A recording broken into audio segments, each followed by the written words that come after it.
Gabón, bienvenidos a 7 días. Menores detenidos como responsables de 3 muertes violentas en Bilbao en menos de un mes. Nos preguntamos esta noche qué está pasando, si hay un salto cualitativo en la violencia juvenil y qué está fallando para que ocurran estos hechos tan tremendos. Enseguida les presentamos a nuestros invitados para hablar de un tema que ha saltado inevitablemente al terreno político. Siempre creen que tiene la solución cuando están en la oposición. ¿Y por qué no se os ve?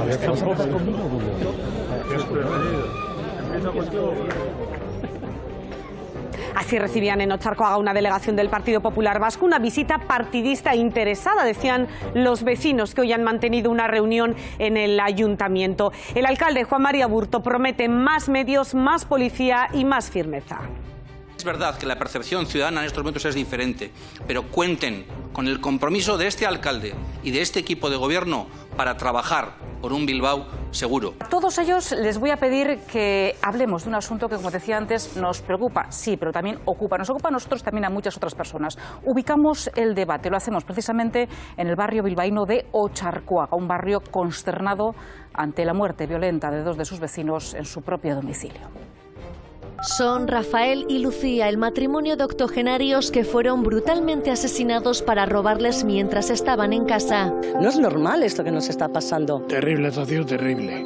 Que no nos lo creemos. Vivían en este edificio del barrio bilbaíno de Otxarkoaga.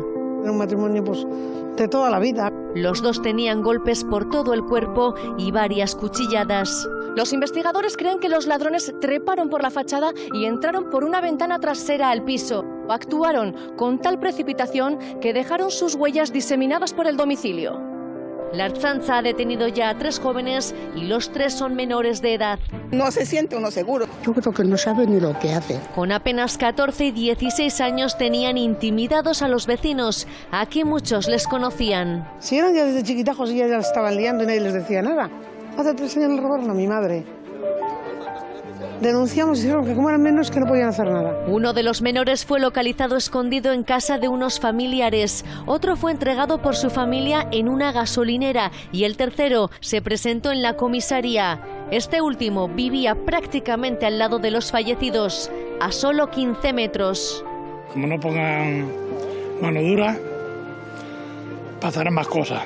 Nos desplazamos hasta el barrio de Zabalburu y aquí la sensación entre sus vecinos es parecida. Yo he tenido que ver desde mi balcón pelea de cuchillos y navajas, y no es mentira. Cada 2 por 3 viene la policía. Llevamos años peleando. ¿Por qué no quiere dar la cara? Pues mira, porque tenemos miedo por mucha gente de la calle que te pueda conocer y te hagan algo. Te lo digo de verdad, yo estoy deseando de marcharme de aquí. Algo más calmado está el ambiente en el entorno de la plaza de Indautxu. Yo creo que son hechos muy aislados y pienso que no hay que alarmar a la gente. Quiero creerlo, que son hechos aislados y que no es lo habitual. Los vecinos están en pie de guerra y exigen una mayor vigilancia. Mayor vigilancia, consternación, esto es algo excepcional.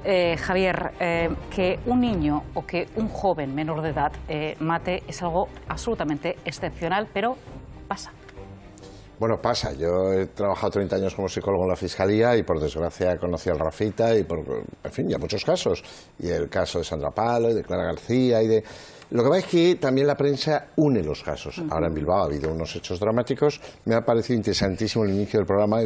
Cuando dice Andoni Gago, yo llevaba una carrera delincuencial y el que interviniera la justicia me salvó de acabar siendo un verdadero delincuente. Y José Javier Huete, el fiscal de Sala de Menores, buen amigo y magnífico profesional, está preocupado. Yo creo que aquí han fallado cosas y yo creo que los ciudadanos lo dicen. Y solo decir una cosa para centrarnos. La gente dice, los menores es que son impunes. Es que eso no es verdad. De 14 a 18 años hay unas medidas judiciales en una ley de responsabilidad penal. Por primera vez en España, antes veníamos, que es donde yo empecé, en los tribunales tutelares de menores. Cosa bien distinta es los menores de 14. Y ahí hay un proceso de debate. Se planteó muy bien en la Ley Orgánica de Responsabilidad Penal del Menor qué hacer con los menores de 14. Se dijo que intervengan los servicios sociales. E intervienen bien. Pero pueden intervenir bien en familias que son disociales, delincuenciales o criminales. Es que es el problema. Pues muchos de los asuntos que vamos a tratar en esta mesa los ha expuesto ya en esa primera intervención. Jesús, usted es antropólogo. ¿Los niños o los jóvenes que cometen un delito son ya delincuentes? No. No lo creo. No lo creo. Hace pocos días leíamos un artículo del juez Calatayud hablando de que no todos los jóvenes que delinquen son delincuentes. Y no todos los delincuentes, evidentemente, son jóvenes, porque también, si tiramos de estadística, veremos que los delitos cometidos por jóvenes son realmente una minoría. En este tema, lo que ocurre es que yo creo que ha habido un salto cualitativo y cuantitativo también. Hemos estado habituados a violencia perpetrada por jóvenes que podríamos decir, o al menos en antropología o en las ciencias sociales, emplea el término de pequeñas despacificaciones de la vida social.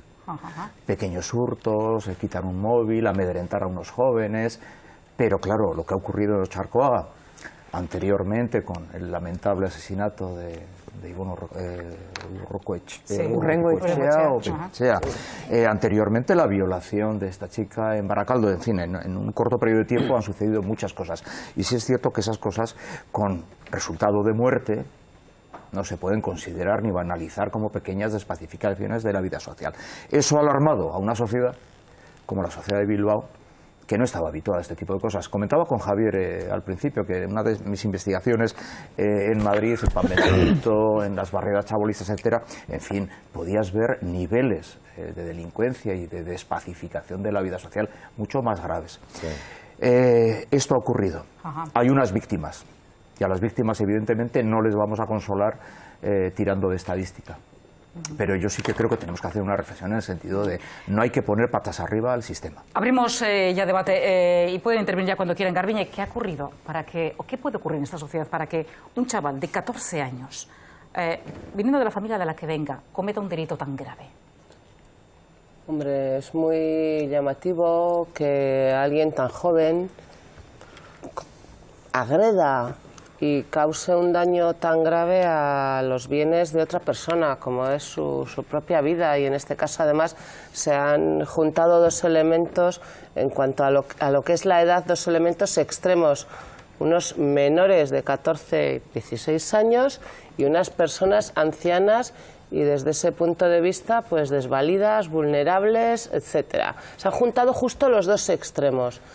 Pero entre que alguien de 14, 16 años o alguien de 18 o 20 o 50 cometa un delito, no hay tanta diferencia.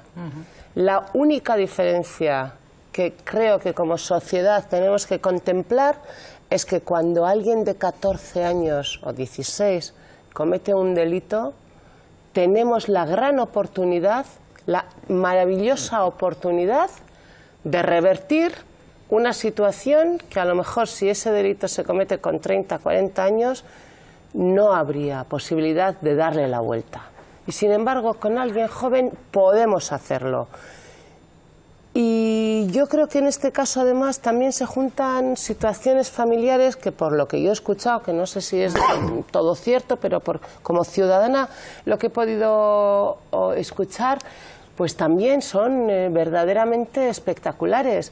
Un menor, o sea, un niño de 14 años cuya familia cercana, toda su familia próxima está en prisión. ¿Alguien sabe cómo respondería cualquiera del entorno humano, social, familiar, que sea, de cualquiera en esa situación? En una situación de desvalimiento y de vulnerabilidad absoluta. El menor es también víctima, con todo el respeto a las víctimas. En mi opinión, en ese caso, sí. Que evidentemente el dolor que tienen es el dolor que tienen. Y luego, pues, son las primeras a las que he mencionado. Pero creo que se unen unos elementos que nos tienen que hacer reflexionar mucho sobre la cuestión de la que estamos hablando. Nada es blanco, nada es negro y ni siquiera nada es gris. Todo es muy variable. Como tres planos diferentes para el debate, ¿no? Uno es un hecho objetivable, es decir, cuántos menores de 14 años asesinan a ancianos o matan a gente utilizando cuchillos y utilizan una violencia, digamos, desmedida, que efectivamente yo con la gente que he consultado lo que dicen siempre es el sistema funciona bien, la mayor parte de las personas o de los jóvenes que cometen un acto delictivo no son delincuentes, de esa mayor parte y de los pocos que se pueden pueden considerar como reincidentes, pues solamente una pequeña parte son irrecuperables. Yo creo que el sistema funciona bien, salvo cuando tiene que afrontar esos casos irrecuperables, entre comillas. Eso creo que es un problema. Eso es un hecho objetivable. Por otro lado, hay otro hecho que no es tan objetivable, pero que es subjetivo, pero que es igualmente importante. La sensación que se transmite a la población, la sensación de inquietud, de alarma que experimentan los vecinos, que les da igual que sea un mínimo tanto por ciento, porque ellos lo ven y lo sufren y les ha tocado a ellos. Y además lo están viendo a través de las ventanas, que Chevia nos habla, o sea, eso nos enfoca en el tema de la seguridad, la policía y tal. Y luego sí que me parece que hay otro tema, que es sobre las causas de la utilización de una violencia desmedida. O sea, porque yo creo que ahí lo que nos afecta a todos es esa banalización de la violencia que parece que se da en algunas personas determinadas, por supuesto no solo jóvenes, sino también adultos. Y eso nos llevaría a hablar un poco sobre las causas de esa banalización de la violencia. Y luego, bueno, la problemática social, por supuesto, está siempre presente, como decía Garbiñe. Estos hechos han provocado precisamente que nos replanteemos cómo se está abordando ciertas cuestiones, realidades como, por ejemplo, la que estamos hablando hoy, de la de que los menores cometan un delito muy grave. El doble asesinato no solo ha alterado la vida de este barrio. La presunta implicación de 3 menores en este crimen ha hecho replantearse todo el sistema y desde el Poder Judicial reconocen que hay que hacer autocrítica. Tenemos que analizar desde la perspectiva de por qué están llegando estos chicos al ámbito de delincuencia y, en segundo lugar, si hay que hacer una autocrítica y una revisión de por qué en determinados casos chicos que están tutelados por la entidad pública en un momento determinado están fuera del control directo de la entidad correspondiente. Los 2 menores de 14 años habían estado bajo tutela foral. Contaban con antecedentes por robos con violencia e intimidación y uno de ellos estaba huido del centro de acogida. Tras declarar ante la Fiscalía de Menores, ingresan en dependencias en régimen cerrado, a la espera de juicio. Delante del juez de menores, quien adoptará una decisión que podrá consistir en declararles culpables por el delito y adoptar no una pena, que no se llaman penas, sino una medida. Hoy en día solo hay 100 menores de 18 años internados por medidas judiciales en los 5 centros de menores dependientes del Gobierno vasco. El centro vigilado de Ibaiondo, en Zumárraga, es donde están ahora internados los 3 presuntos implicados en el crimen de Otxarkoaga. Ante estos hechos, esta semana la magistratura vizcaína ha dado un golpe de timón. Los estamentos judiciales implicados están preocupados ante el excepcional repunte de delitos con menores implicados. Que es excepcional. Y han remitido un listado de 20 órdenes de búsqueda pendientes de cumplir. Eso no quiere decir que la Ertzaintza no las haya cumplimentado, sino que probablemente no las haya podido cumplimentar porque no ha encontrado a los menores o lo que fuera. Entonces los jueces lo que han hecho es recordar que esas medidas están en vigor y que hay que localizar a los menores y ponerles a su disposición. Un doble crimen que sin duda ha removido conciencias y ha replanteado el sistema de atención social. Garbiñe, ¿la justicia tiene que replantearse algo? Pues seguramente muchísimas cosas, pero en este concreto caso no veo en que la justicia haya podido fallar y qué fallo haya podido cometer que haya podido permitir directa o indirectamente que estos lamentabilísimos hechos y la muerte de estas 2 personas se haya producido. Yo realmente no lo veo. Creo que el hecho de que 2, al parecer, de estos menores estuvieran sometidos a tutela de la Diputación Foral de Vizcaya, creo que no tiene nada que ver directamente con la justicia penal. Creo que se refieren a una tutela, pues digamos, valga la redundancia, tutelar efectivamente por la situación de desamparo familiar y de entorno social que estaban viviendo estos 2 menores. El hecho probablemente lamentable es que la fuga, la huida de estos menores de ese centro, pues de esos centros, no haya sido seguida con a lo mejor, que tampoco lo sé, con la atención que debiera, con la premura que debiera, etcétera. Pero yo creo que lo que es la justicia en sí, en este concreto caso no, y en el resto tampoco. Cuando hablamos de menores estamos hablando de, hay una ley desde el año 2000, bueno, y antes ya la había, pero la que estamos actualmente tratando es una ley del año 2000 de responsabilidad penal de los menores. Por lo tanto, todo el mundo es consciente de que este es un tema a abordar desde el punto de vista penal, pero también con un tratamiento específico. ¿Y el que los fiscales, por ejemplo, menores, se hagan un seguimiento más específico de todos aquellos casos que tienen entre manos? Pues yo no sé cuál es el tratamiento que está haciendo la Fiscalía, no lo está haciendo. No me atrevería en este momento a decir si está siendo adecuado o no, pero en este caso no parece, en mi opinión, no parece que la Fiscalía tampoco haya hecho ninguna dejación de funciones o se haya visto fuera de juego, digamos. No, en mi opinión no lo parece. Sí, hombre, yo creo que se han concatenado una serie de sucesos en los que lamentablemente hay chavales muy jóvenes, demasiado jóvenes para los delitos tan graves de los que estamos hablando. Solamente con el hecho de Urren y Otxarkoaga, yo creo que tienen el único denominador común que tienen es que participan chavales menores, pero el tema de Otxarkoaga con la violencia extrema, ese tipo de cosas, yo creo que sí que hay que replantear un poco todo el sistema de atención al menor, todo un sistema, pero desde el punto de vista de las instituciones, de los servicios sociales, de la propia policía e incluso de la propia judicatura o de la fiscalía, ¿no? Entonces creo que hay que controlarles socialmente, hay que igual controlar más sus movimientos, y luego judicialmente pues igual tienen que tener unas penas. No sé si es garantista, no sé si esa es la palabra para decir, pero igual hay que castigarles. Lo decía el otro día en una entrevista que leía Valentín Jiménez, el hijo del patriarca de Dimas de Otxarkoaga, una persona clave en los años 80 de Otxarkoaga, y decía que no tienen la sensación, y eso lo decía él mismo de los chavales, no tienen la sensación de ser castigados. O sea que cuando ellos cometen un delito se van de rositas. Esa es la sensación que ellos tienen. Nuestro próximo invitado es campeón de España de boxeo. La suya es una historia, la verdad, de superación, una historia de a quien conocemos como hermano mayor. Jero García, Gabón, buenas noches. Hola, buenas noches, un placer estar aquí con vosotros. Bienvenido a este 7 días. ¿Cómo se llega a esa situación absoluta, diría yo, de falta de empatía, de tiranía con aquellas personas con las que se vive? ¿Qué falla precisamente en esos casos en los que usted ve, bueno, no diría a diario, pero sí con los que ahora mismo trabaja? Claro, eso es lo que realmente a mí me preocupa. Me preocupa no solamente en este caso, sino en todo caso de violencia que ahora mismo desgraciadamente está muy de moda.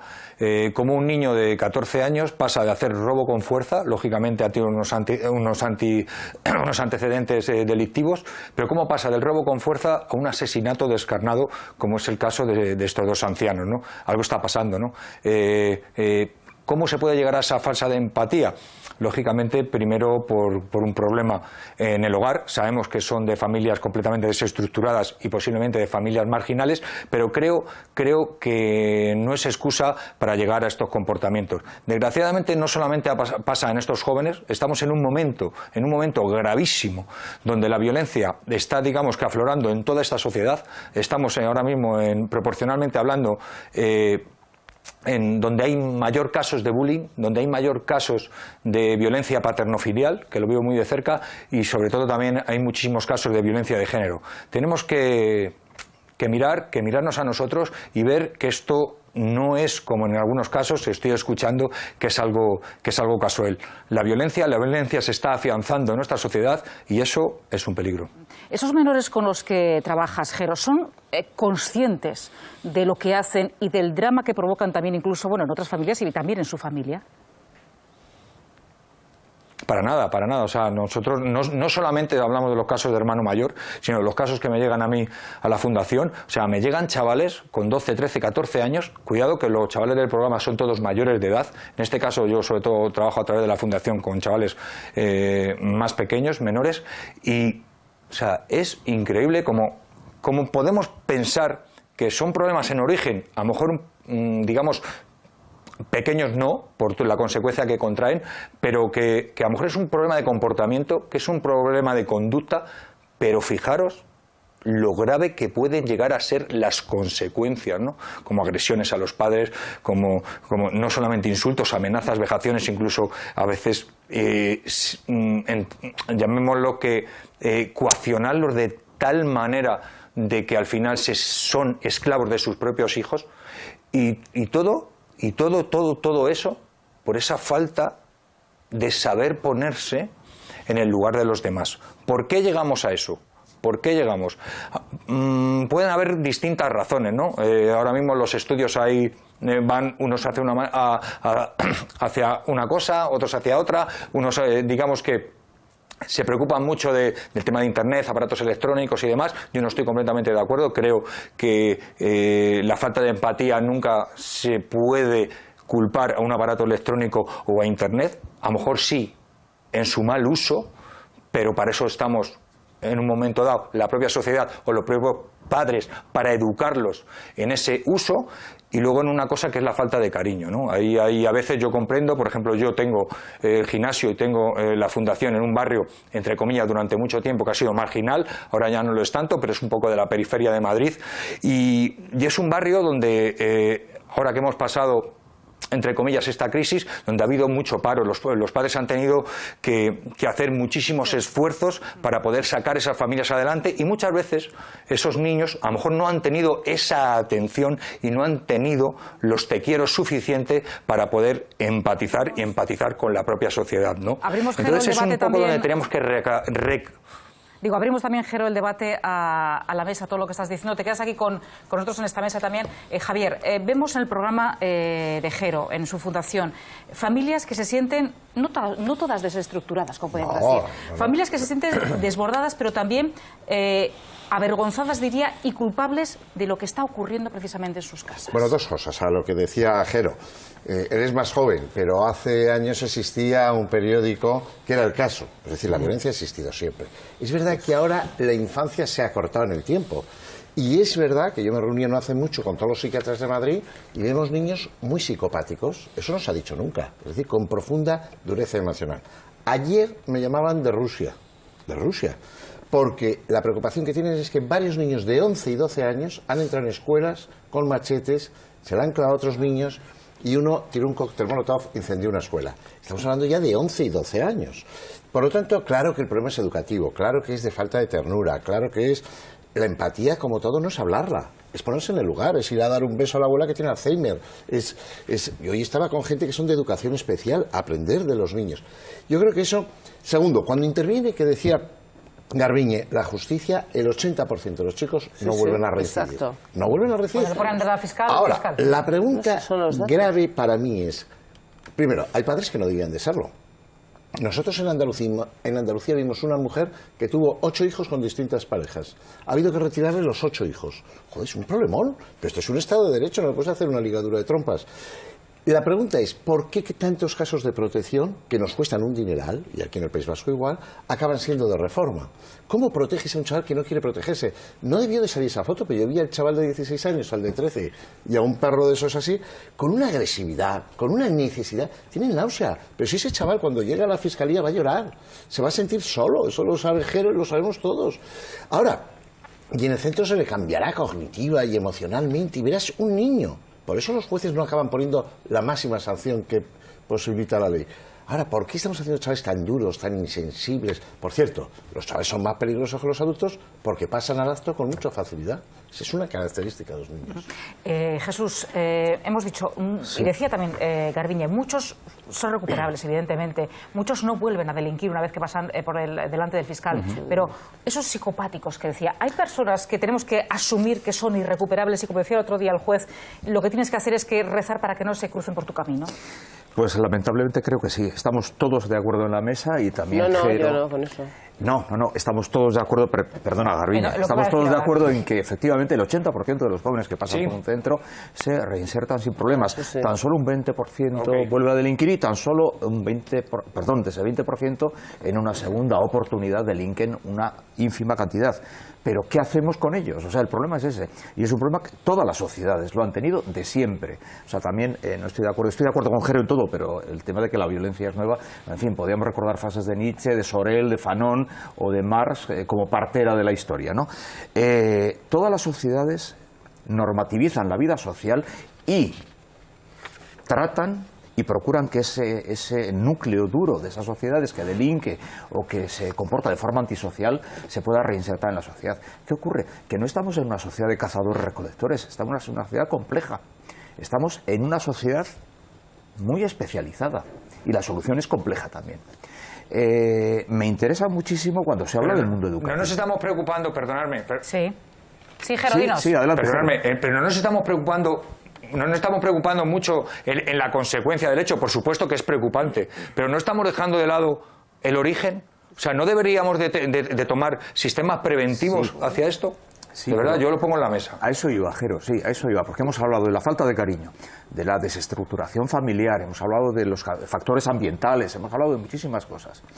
Pero cuando hablamos de que aquí ha habido algún fallo, y evidentemente habrá que coordinarse, muchas veces acabamos poniendo todo en manos del sistema educativo. Y yo aquí me gustaría hacer una reflexión. O sea, la escuela no es solamente la escuela. La escuela es la escuela, la sociedad, el tendero de la esquina y también el jardinero que reprende a un niño cuando está robando una maceta. Y quizás en ese sentido, ya lo dijo María Zambrano, la sociedad española ha dimitido como educadora hace tiempo. Yo creo que esto debe hacernos reflexionar. No podemos dejar en manos del sistema educativo y de la escuela y del profesorado la educación vial, la educación sexual, la educación para la ciudadanía, la educación contra el bullying, la educación... a ver, todo no puede ser. La escuela sola no puede con ello. Es necesario que el concepto de escuela se abra. Se abra. En la escuela en este momento y en muchos colegios hacen falta educadores sociales, hacen falta educadores de calle, hace falta ese otro concepto para intentar reconducir a unos chavales que con planes de bullying y anti-bullying nunca se ha trabajado tanto el tema de la igualdad de sexo, nunca se ha trabajado tanto los planes de convivencia. Todas las escuelas y colegios de Euskadi, institutos e ikastolas tienen el observatorio de la convivencia y aún así esta pequeña cantidad de jóvenes se nos escapa.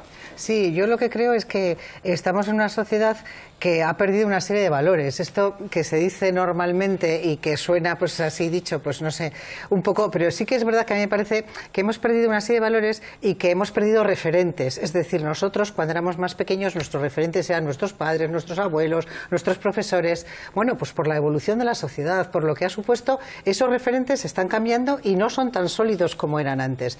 Y luego hemos arrinconado también una serie de palabras que suenan fatal, así dichas hoy, pero que hablamos de educación, hablamos de disciplina, hablamos de obediencia, hablamos de autoridad, que yo creo que no tiene nada que ver con el autoritarismo. Y estamos siempre manejando otros conceptos de libertad, de apertura, que yo creo que son igualmente necesarios, pero yo creo que habría que hacer una especie de simbiosis más acertada que la que estamos haciendo ahora. Y a mí, por ejemplo, que me parece que los centros de menores hacen una labor impagable, porque además lo estábamos viendo con el ejemplo al principio del programa, y es verdad que la mayor parte tienen una oportunidad de oro y se recuperan.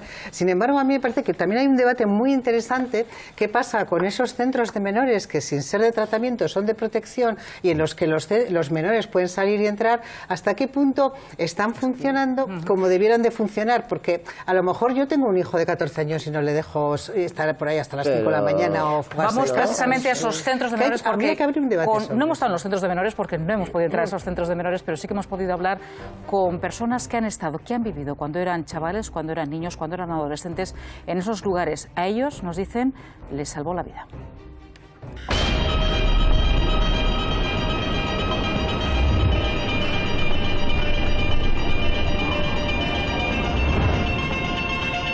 Mohamed, ¿cuándo viniste a Euskadi?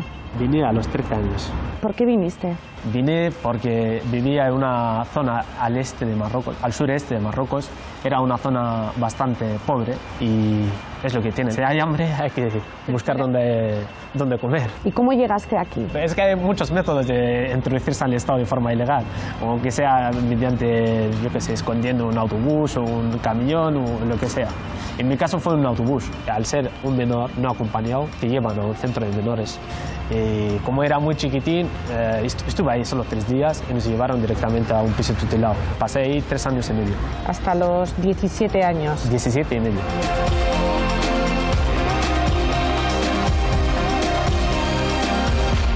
Andoni, ¿a qué edad entraste en un centro de menores? Con 13 años. ¿Y por qué entraste? Bueno, yo un chaval pues rebelde, ¿no? Que no me gustaba acatar las normas. Luego en esos momentos, por desgracia, pues había fallecido mi madre y la madre es el motor de la familia y si te falta la madre pues se te van todo un poquito todo al traste, ¿no? Y bueno, yo pensaba que podía hacer de todo, que no tenía reglas ni límites ni nada y bueno, y acabé en un centro. ¿Entraste en la delincuencia, caíste en las drogas? ¿Cuál fue tu situación? Un poquito de todo, ¿no? Tampoco me dio mucho tiempo a esto, pero ya estaba empezando con las tonterías de drogas, de robos, de todo el día pues, peleas y cosas así. Lo que hacemos es hacer esas funciones de padre-madre, hacer de referente que ayude a esos menores a poder llevar una vida normalizada en esta sociedad. Al final nosotros trabajamos desde el vínculo, nosotros pasamos muchas horas con ellos y se generan también relaciones de afecto, de nosotros hacia ellos y de ellos hacia nosotros, ¿no? ¿Cómo crees que hubieras terminado si no hubieras entrado en un centro de menores? No, habría acabado mal. Habría acabado mal, seguro que hubiera pisado talego. Te enfrentas a situaciones que no puedes decir si hubieras cumplido toda tu vida en el talego o te hubieran matado o... Tú eres de Ocharcoaga, ¿cómo estás viviendo los últimos sucesos allí? No hay palabras para describirlo porque no es ni medio normal, porque seguro que si vas a robarles y le dices, paisano, no te vamos a hacer nada, quédate ahí en el sofá, se hubieran quedado. O sea, no tiene cabida lo que han hecho. Ocharcoaga, gente obrera, gente luchadora, y que tengan que vivir siempre esto. Yo creo que en el caso de Ocharcoaga, la responsabilidad última de los actos son de quien los comete. También hay una responsabilidad social en torno a la banalización de la violencia como sociedad que tenemos que revisar y que tenemos que mirar. Porque esto ha sido una concatenación trágica de errores y de situaciones que no se han atendido debidamente porque no tenemos varitas mágicas. Esos menores, hasta llegar a cometer un asesinato, han ido dando muestras de que había un problema que había que atender. Ahora que se debate sobre la edad penal, cognitivamente un menor de 14, 16 años, aunque diferencia lo que está bien de lo que está mal, no es consciente de lo que impactan sus actos en el día de hoy para su futuro. Y esto es muy claro porque si fueran conscientes, ninguno dejaría de estudiar. ¿Cuántos años tienes ahora, Mohamed? 24 años. ¿Y qué estás haciendo? Económicas. ¿Estás estudiando en la universidad? Sí, en gestión de negocios e empresa. ¿Y qué es lo que quieres hacer? ¿Cómo ves tu futuro?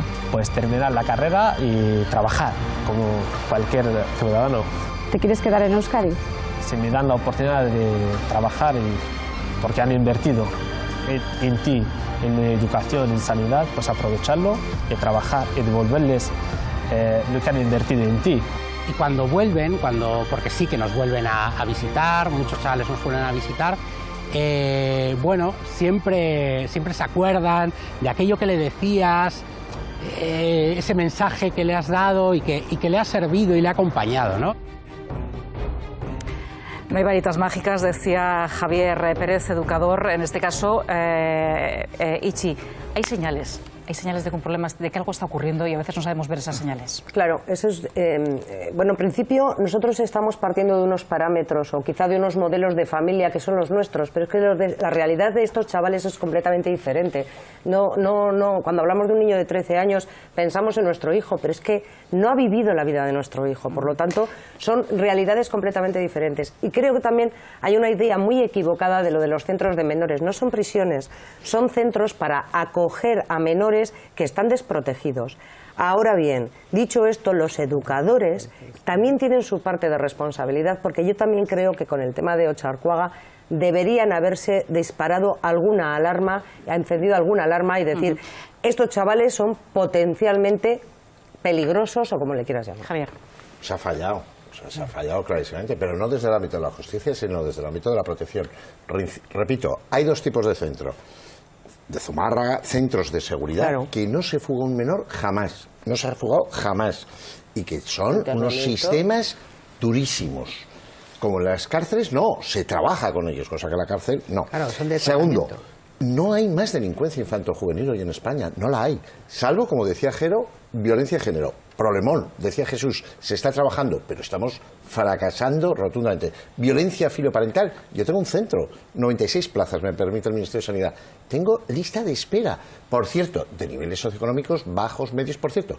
La mayoría que yo tengo son hijos de médicos, que es muy buen nivel.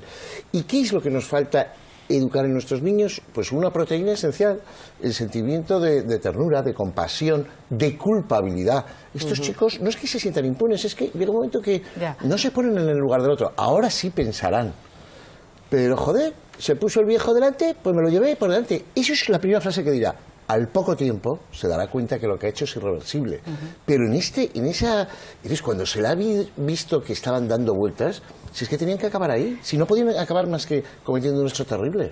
Jero, claro, muchas veces cuando nuestros hijos hacen algo solemos decir y excusar, dice, esto no lo ha visto en casa. Claro, igual estamos hablando de unos chavales que esto sí lo han visto en casa, es decir, ¿cuál ha sido su día a día desde que nacieron, no? Bueno, yo me voy a quedar con dos cosas que han dicho que han dicho los compañeros. Una principal, que es la falta de valores que hay ahora mismo en la sociedad, estoy completamente de acuerdo.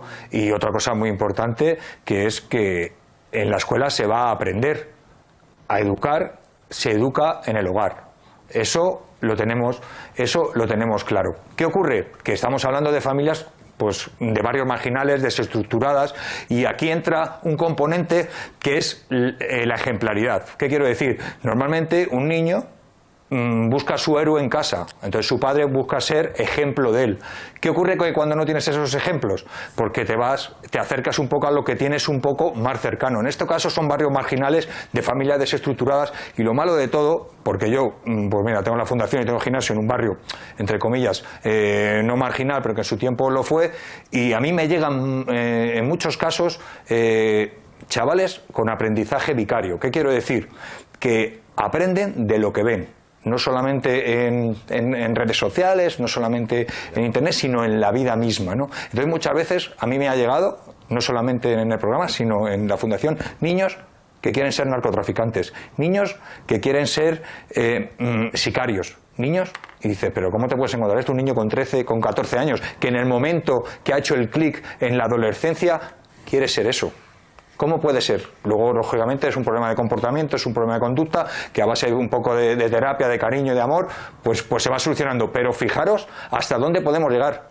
O sea, fijaros lo que está entrando por las puertas, ¿de acuerdo? Y entonces es lo que tenemos que estar un poco atentos. Por eso me preocupo mucho del tema del origen, de empezar a hacer, de prevenir, de insuflar valores desde el minuto uno. Y eso creo que ahora mismo en esta sociedad es lo más importante. Y Arbillo, decías, no estabas nada de acuerdo con que faltan valores en la sociedad. Seguramente faltan valores, pero nos faltan a todas las personas. No creo que haya una excepcional falta de valores en las personas menores, las niñas y en los niños. De verdad, no lo creo. No lo creo en absoluto. Y si les faltan valores, es nuestra transmisión de un mundo muy determinado. Jero está diciendo que los niños y las niñas quieren, algunas personas complicadas que él trata o que él atiende, con las que convive, quieren ser delincuentes directamente. Nos está diciendo, bueno, pues a lo mejor más de los que él cree, porque hay muchos niños que quieren ser futbolistas de élite, que son delincuentes, que seguramente no matan a ancianas y ancianos en Ocharcoaga, pero que están cometiendo delitos. Por lo tanto, vamos a ver de lo que estamos hablando. Yo creo que no hay falta de valores especial, no la hay. Y no más ahora que antes, tampoco. Seguramente hay niñas y niños con unos problemas excepcionales, porque la sociedad ha construido un mundo, desde luego, extraordinariamente duro para muchas niñas y para muchos niños. Durísimo, durísimo. Sí, y muchas niñas y muchos niños hoy no tienen un lugar en este mundo, no lo tienen. Por cierto, Garbiñe, no lo tienen y no lo van a tener, y están llamados a no altos, tenerlo. Lo siento, es así. Y eso hay que atenderlo. Claro, por eso en el programa estamos hablando de que claro que son verdugos, claro que tienen derecho a ser sancionados, derecho. Pero la sociedad se tiene que plantear que cuando niños de tan corta edad cometen hechos tan terribles, algo estamos fallando nosotros. Pues naturalmente le estamos fallando. Estamos faltando a nuestro primer deber social, que es que todas las personas, incluidas, sobre todo, empezando desde las niñas y desde los niños de la más corta edad, tengan los mismos derechos. Y cuando hablamos, y dice Jero, y tampoco lo comparto, lo siento, Jero, que es la familia la que educa, es verdad que la familia educa, pero como no entre la escuela, y ya lo está haciendo, como la escuela no nos eduque a todas y a todos por igual, estamos hundidas. ¿Por qué estamos hundidas? Porque las familias no nos pueden educar por igual a todas. Las familias no son iguales, desgraciadamente, para muchas familias. Y si la escuela no nos hace iguales, no habrá nada que nos haga iguales. Sí, estoy de acuerdo con muchísimas cosas. Hay cosas que han quedado claras. claras. Es decir, estos jóvenes son una minoría. Hay cosas que han quedado clarísimas. Estos jóvenes muchas veces están pidiendo, con este tipo de actos y de pequeñas despacificaciones de la vida social, están pidiendo precisamente que se les pongan normas y límites. Un adolescente cuando comete alguna tontería está pidiendo normas y límites. Totalmente de acuerdo. Y cuando en el ámbito familiar no se le ponen, cuando en el ámbito del barrio no se le ponen, cuando en el ámbito social, y vuelvo a insistir en el concepto de la sociedad como educadora, no se le ponen, es cuando nos podemos encontrar con que se llega a la banalización de la violencia, con que se lleve también a la transferencia de la responsabilidad. Cuidado, lo que estos jóvenes tienen a veces, esta ínfima cantidad de jóvenes tienen sentimientos de impunidad y banalizan y transfieren su responsabilidad a la sociedad de forma genérica. No, tú has cometido lo que has hecho, te darás cuenta luego cuando estés delante del juez, pero lo has cometido. Pero vamos a las soluciones. Yo insisto, no creo que el sistema sea un sistema que falle de forma estrepitosa. Es cierto que en estas situaciones de alarma social enseguida hay gente que sale a pedir el garrote vil o a pedir medidas excepcionales. No creo en eso, pero tampoco creo que debamos de caer en una especie de concepto Disney de la exclusión social. Creo que esto es una oportunidad para la reflexión, para que distintos agentes sociales se sienten a pensar qué es lo que ha podido fallar. Hay que revisar, desde luego. Jero, te hemos dejado ahí con la palabra en la boca sobre la situación y el factor que tiene que poner esta sociedad en la escuela, en ese factor unificador que decía también Garbiñe. No, yo tengo clarísimo que la escuela está para enseñar, para cultivar, para ilustrar al joven. Yo creo que el insuflar valores tiene que ser en la familia, y en un caso que ahí le doy completamente la razón, en familias desestructuradas, pues ya tiene que estar la propia sociedad o el estamento político para acompañar. Ahora mismo estamos en un momento donde insuflar valores es muy complicado. O sea, si ahora mismo no nos apoyamos una corresponsabilidad dentro del matrimonio, dentro del marido y de la mujer, de ser generosos en el esfuerzo para educar y sobre todo para insuflar valores y valores buenos, como los dejemos llevar, mirad lo que está pasando. O sea, yo no me estoy inventando nada. Ahora mismo no vamos a entrar otra vez en los tantos por cientos, pero las proporciones de agresividad y de violencia en esta sociedad está de más. O sea, y que yo entiendo que a nivel legal tenemos grandes legisladores, tenemos un gran sistema judicial, pero es que estamos hablando de la consecuencia. A mí lo que realmente me preocupa es el origen, porque si no, esto va a empeorar año a año. Y yo creo que nos tenemos que poner las pilas. Jero García, gracias por acompañarnos en esta noche, en estos 7 días. Gracias por tu tiempo. Gracias a vosotros, de verdad. Gabón, buenas noches. Bueno, es el análisis de lo que ha ocurrido en estos días, de cómo lo hemos contado, de cómo lo hemos vivido y cómo se puede afrontar. Tengo que despedir también a quienes hoy nos han acompañado. Jesús, gracias por estar con nosotros. Un placer. Javier, buena suerte, gracias también por estar con nosotros, porque ahora tenemos también otro asunto a debate. ¿Cómo hemos tratado todo esto desde el punto de vista político? Arantxa. Sí, porque pocas cosas se escapan a la controversia política y la seguridad no iba a ser una excepción. En plena conmoción por el brutal crimen del matrimonio de octogenarios en Otxarkoaga, el miércoles el Partido Popular decide visitar el barrio, pero es recibido así. ¿Por qué los políticos siempre creen que tienen la solución cuando están en la oposición? ¿Y por qué no se os ve en la calle más a menudo? Todos los días, no el día marcado, para que veamos esto. Un montón de cámaras, un montón de micrófonos, que solamente van a venir cuando pase algo. Tras el brote de violencia registrado en la capital bilbaína, el Partido Popular considera que la situación es de suma gravedad. Nosotros no estamos aquí, hoy en Otxarkoaga, en Bilbao, para decir que esta ciudad es una ciudad sin ley. Pero estamos aquí para decir que hay datos que evidencian que tenemos un problema de seguridad y que no están siendo tenidos en cuenta por el equipo del alcalde. Que es necesario liderazgo. Unas declaraciones que han molestado mucho al alcalde Juan María Aburto. En el pleno celebrado ayer intentó rebajar la tensión. Admitió que la percepción de seguridad en la ciudad es menor, pero hizo un llamamiento a la calma y prometió firmeza y recursos. Es verdad que la percepción ciudadana en estos momentos es diferente, pero cuenten con el compromiso de este alcalde y de este equipo de gobierno para trabajar por un Bilbao seguro. El resto de grupos municipales hicieron también un esfuerzo por rebajar esa tensión política. Todos coincidieron en un diagnóstico: la necesidad de poner nuevas iniciativas en marcha, pero con calma, no al calor de lo ocurrido. Yo les he dicho muchas veces en este pleno que más porra no es la solución, o no es la única solución. que no es un problema de falta de policía, sino un problema de desigualdad social real y medible. Más acción social que represión policial. En este momento en el que parece que lo que se pide es más policía, nuestra propuesta es que mejoremos nuestros servicios sociales. Sobre la mesa un pacto con 25 medidas que se irán desarrollando. De momento está previsto incorporar a 80 nuevos policías en este ejercicio y una inversión de 65 millones de euros anuales en seguridad ciudadana. Pero además de esto, la base sobre la que se va a trabajar es la necesidad de igualar los servicios en los barrios, o lo que es lo mismo, terminar con la desigualdad que existe en Bilbao. Muchas gracias, Arantxa. Precisamente el Ayuntamiento se ha reunido esta mañana con los vecinos de Otxarkoaga para tratar de afrontar toda esta situación. Recibimos ya en esta mesa a Eduardo Azumendi. Eduardo, Gabón, buenas noches. Recibimos también a Charly Martínez. Charly, Gabón, buenas noches. Un asunto en este caso, Edu, que se convierte también en un asunto de puja política, vamos a llamarlo así. Sí, es inevitable, ¿no? Que en este tipo de situaciones y al calor, sobre todo con la sangre aún caliente, que eso es lo peor, que los partidos políticos, en lugar de pensar en el bien común, es decir, cada uno de alguna manera está pensando en su propio bien particular, y eso es lo lamentable.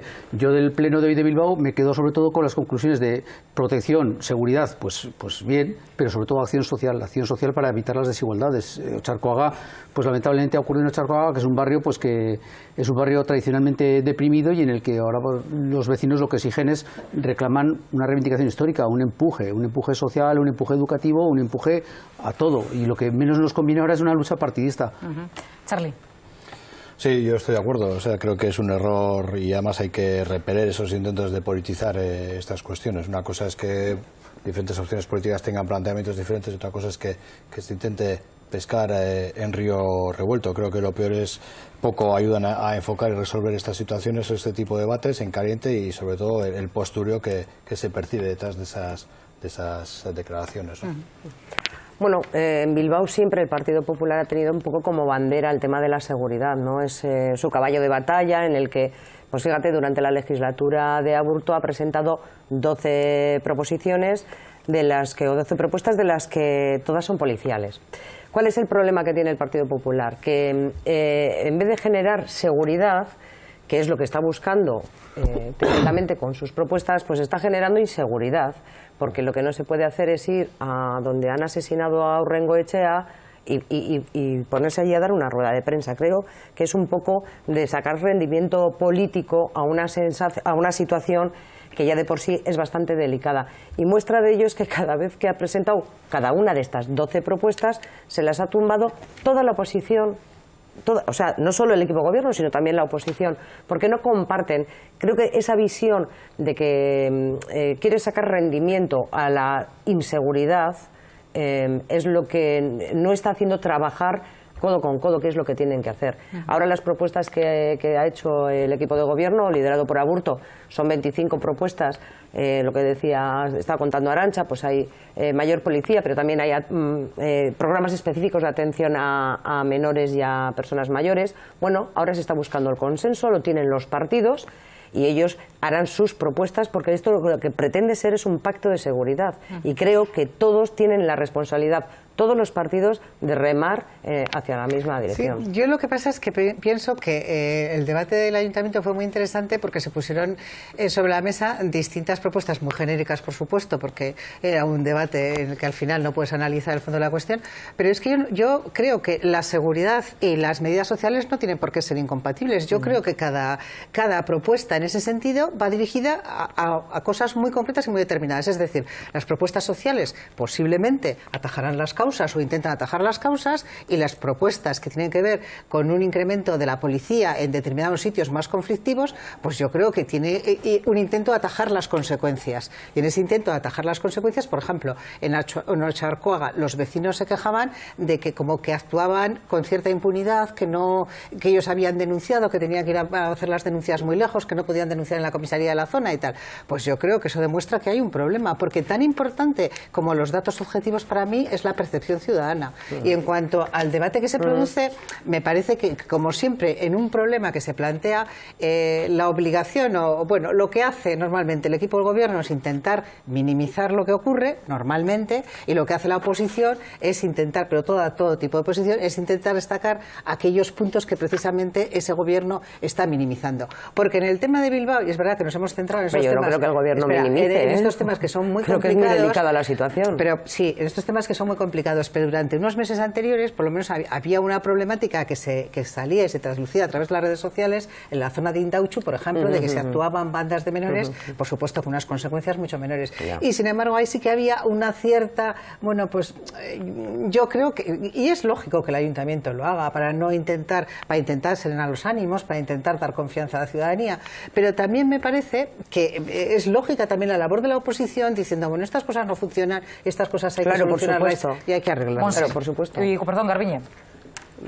Dos cositas. Primero, yo sé que, bueno, antes no lo he dicho en la otra parte, pero muchas de las cosas que digo lo digo desde la más absoluta de las ignorancias, desde el punto de vista de mi formación y de mi profesión.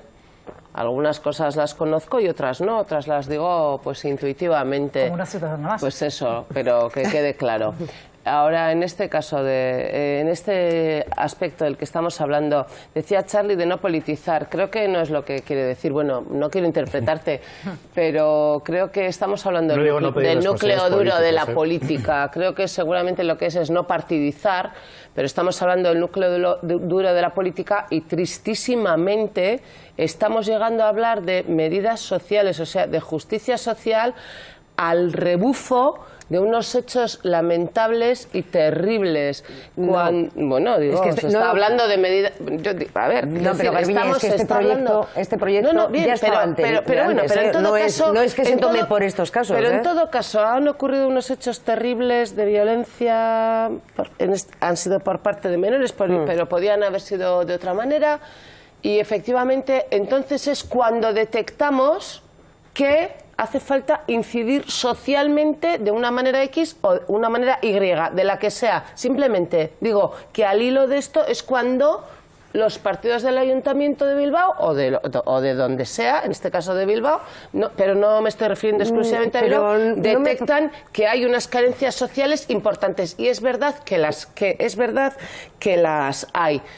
Eso en cuanto y lo conecto en cuanto a no politizar. Creo que estamos hablando del núcleo duro de la política, del núcleo duro de la obligación de la representación ciudadana y del núcleo duro de la obligación de una sociedad de responder a todas esas carencias. Que no estoy diciendo que sea la sociedad ni las carencias las directamente responsables de lo que ha ocurrido. No estoy diciendo eso. Pero qué curioso, cuando se acusa de demagogia y de populismo al conectar los hechos de Otxarkoaga con carencias sociales, pero realmente son las propias instituciones las que van a poner el foco y están poniendo, en mi opinión, acertadamente el foco en esas necesidades sociales. Pero Garbiñe, no me parece justo decir eso, pero por ninguno de los... El decir que la preocupación de los partidos que ha llegado ahora... No he dicho eso. No. He dicho que hay una preocupación social que se manifiesta también con esta materia. De esto. Sí. Quiero decir que la seguridad yo creo que ha sido un tema de muchos debates y además muy constructivos en los plenos del Ayuntamiento, en lo que todos los partidos, yo también lo creo, porque creo que es algo en beneficio de la ciudadanía. Aquí no hay partidos, esto es una cuestión de la ciudadanía de Bilbao y de los que venimos a visitar Bilbao, que podemos estar seguros. Pero también es cierto que este pacto por la seguridad ya se propuso antes de que pasaran todas estas cosas. No me interesa. Es decir, no viene a rebufo de unos acontecimientos y entonces a todo correr se plantea un pacto de la seguridad. Esto es algo que llevan trabajando y además yo creo que bastante seriamente todos los partidos en el Ayuntamiento de Bilbao. Yo creo que preocupación social y preocupación política existe y prueba de ello es que debe haberla. Es que todos, los fiscales, los jueces, alaban el sistema de justicia juvenil que hay en Euskadi, los medios con los que cuentan las instituciones competentes para rehabilitar, para tratar de reinsertar a los chavales. Es decir, que incluso los juristas con los que consultas, nadie es partidario de bajar la edad penal, porque dice, mientras hay unos recursos como los que existen en Euskadi, pues bienvenidos sean. Ojalá existieran estos recursos para justicia juvenil. Yo creo que esa preocupación social, yo lo que digo es que lo que no se pueden hacer los partidos ahora es ninguno aprovechando lo que ha ocurrido es politizar hay que politizar porque todo es política. Lo que no hay que tomar es partido y aprovechar para llevar el asco a tu sardina, porque es un momento absolutamente delicado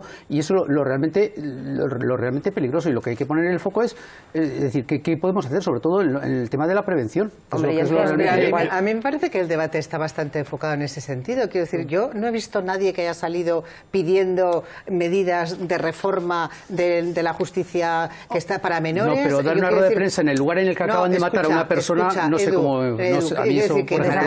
Para mí, quiero decirte que yo lo que estoy viendo, y cuando yo lo que he oído y lo que yo interpreto que hay que hacer y lo que me parece lógico, o sea, hay un problema, ha habido un problema, o sea, un hecho puede ser aislado, podemos hablar de las cifras, que evidentemente hay muy poca gente que incurre en esos delitos, muy pocos menores con esas edades, pero evidentemente serían unos irresponsables y nos salieran a analizar. Pero una cosa es analizar las causas por lo que ha pasado y cómo se puede solucionar y cómo puedes actuar de forma preventiva, y otra cosa es tomar medidas en caliente, que nadie está pensando en esas medidas en caliente. Yo recojo un poco la reinterpretación que ha hecho Garbiñe de mi intervención. No quería alargarme mucho y por eso igual no me he explicado del todo bien.